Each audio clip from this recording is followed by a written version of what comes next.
You know, one of the things that you've highlighted is just the immense amount of digital data that's available, surely at Geo and in India, and this leads to one of the things that I want to announce with you. As you know, in order to lead in artificial intelligence, you need to have AI model technology that India has. You need to have data, massive quantities of data, and using the last thing you need is AI infrastructure, and we're announcing that Reliance and Nvidia are partnering to build AI infrastructure here in India. Absolutely. And then the thing that I will say is that in order ultimately to create that into a flywheel is one of the great advantages that India has, which is a very large population of users. And so now you have the fundamental ingredients, AI, data, and AI infrastructure, and you have a large population of users that ultimately creates your AI flywheel. The thing that I really love, and when I met Modi ji, the first time he asked me to meet his cabinet was this has got to be about 6 years ago. He asked me to address his cabinet about artificial intelligence. And I was so surprised. It was literally the first time any government leader, any national leaders asked me to address his cabinet on this particular topic. It was long before anybody was talking about artificial intelligence. And my last visit with him, he said this, and it was really quite profound. He said, I was explaining to him the concept of AI infrastructure and why it's essential for every nation to have their own AI infrastructure, like their own communication, their internet infrastructure, their roads, like energy, of course, and of course, intelligence should be part of your infrastructure, and the manufacturing of intelligence should be part of your infrastructure. And he said this, he said, it makes complete sense that India should manufacture its own AI, manufacture your own AI. You should not outsource, you should not export data to import intelligence. That India should not export data to import intelligence. And he said, absolutely. And Modi ji said, it's like India should not just export flour to import bread. We should add value to the data ourselves. And the partnership that we have is to start that journey, to build the underlying infrastructure so that India could have your own infrastructure. You surely have your own computer science expertise. And you also have your data. You have a giant population of users to drive that flywheel. And then one more comment. This is the thing that he was most inspired by 6 years ago. He said that artificial intelligence has the ability to elevate the entire population of India. And the reason for that, I was talking earlier to him about the fact that there are so few people in the world who knows how to program a computer. Programming is not easy. Here in India, it's the largest population of any programmers in the world. However, still programming is not easy. Most people don't know how to program Python or C++ or Pascal or Fortran or Java, but everyone knows how to program an intelligence. And so the ability to program computers is available to a small population, but the ability to program AI is something that everyone can do.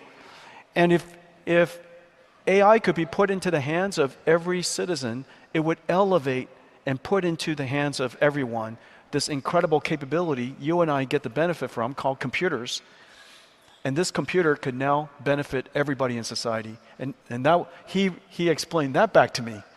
Yeah. Absolutely. And I think that is why I started by saying that we are very fortunate to have a visionary leader who believes not only in vision but in execution. Yeah. And Jensen, let me tell you my own experience in India. First, right, as our Prime Minister has said, that this is a new aspirational India. What we have today is we are among the only country in the world where the average age of 1.4 billion Indians is below 35. So what is driving our economy is not only new technologies like AI, but also aspirations. And I believe that, you know the Prime Minister, and I believe that his leadership in terms of converting India to a premier digital society has been vital and continues to drive activity at the ground level. So it's demography, it's leadership.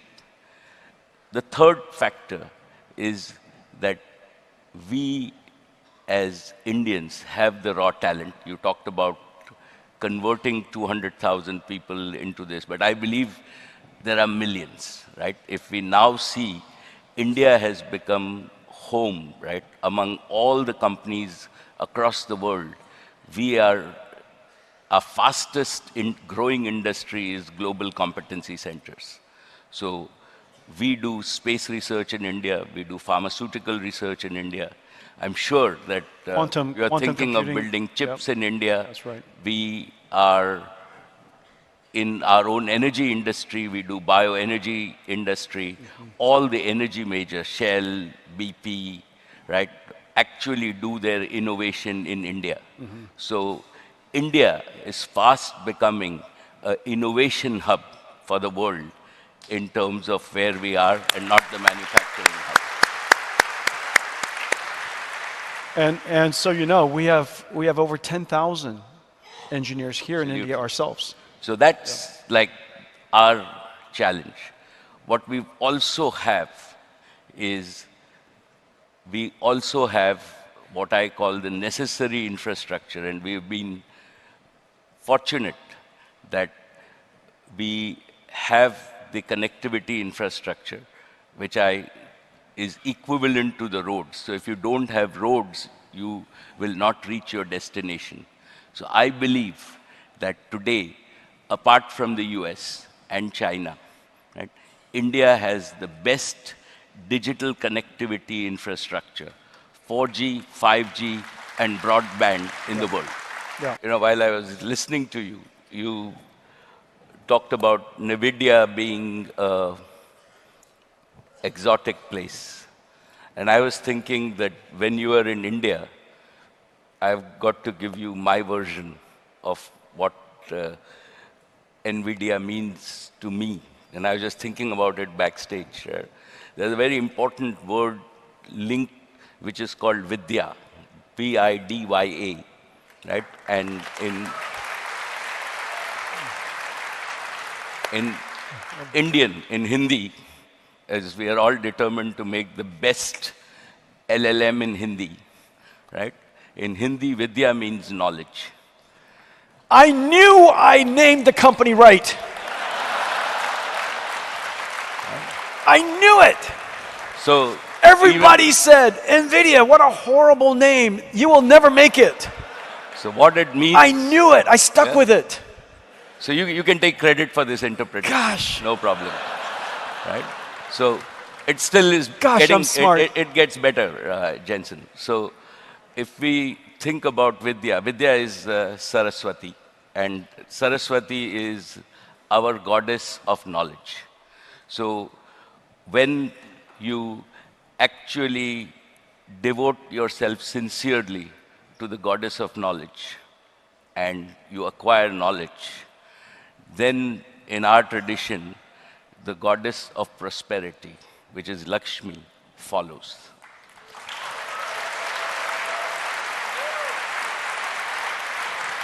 So what you are doing... 32 years ago, I knew this. So and now the story of Nvidia has been revealed to all of you. So our first principles, right, are what you are driving. Thank you. Is the knowledge revolution converting into the into what I call the intelligence revolution. And that drives prosperity across the world for all the 8 billion people. And I think that what we are at the doorsteps of is the new intelligence age. And on behalf of everybody, I am very proud to have you as my friend, and welcome to India, and thank you for actually contributing to the world to bring the intelligence age in our lifetime, and hopefully together with everybody, this can drive to more prosperity for all the 8 billion people in the world, and particularly the 1.5 billion people in India.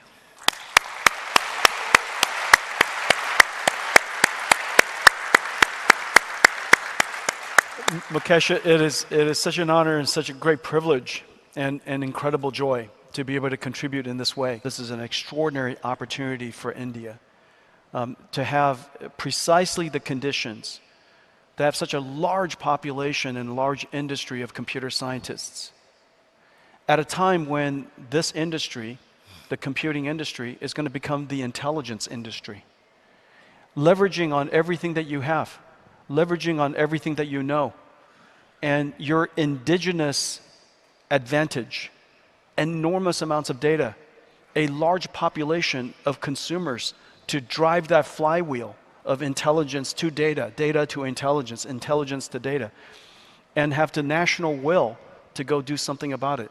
This is such an extraordinary time, and I am honored and privileged to be partnered with you to do this. And let's make it a promise today that we will work together so that India could take advantage of the intelligence revolution that's ahead of us. Okay, thank you very much. Thank you. Thank you. Thank you. Thank you so very much. Thank you. Ladies and gentlemen, Mukesh Ambani. Thank you. Thank you. Thank you. And Jensen, my friend, right? You are here only a few days before Diwali. Diwali is our new year. It is where we worship the goddess of prosperity. So on behalf of all of us, we wish you a very, very prosperous new year, and to all of you, a happy Diwali and a happy New Year. Happy Diwali, everyone. Thank you. Thank you, my friend. Thank That was you. good.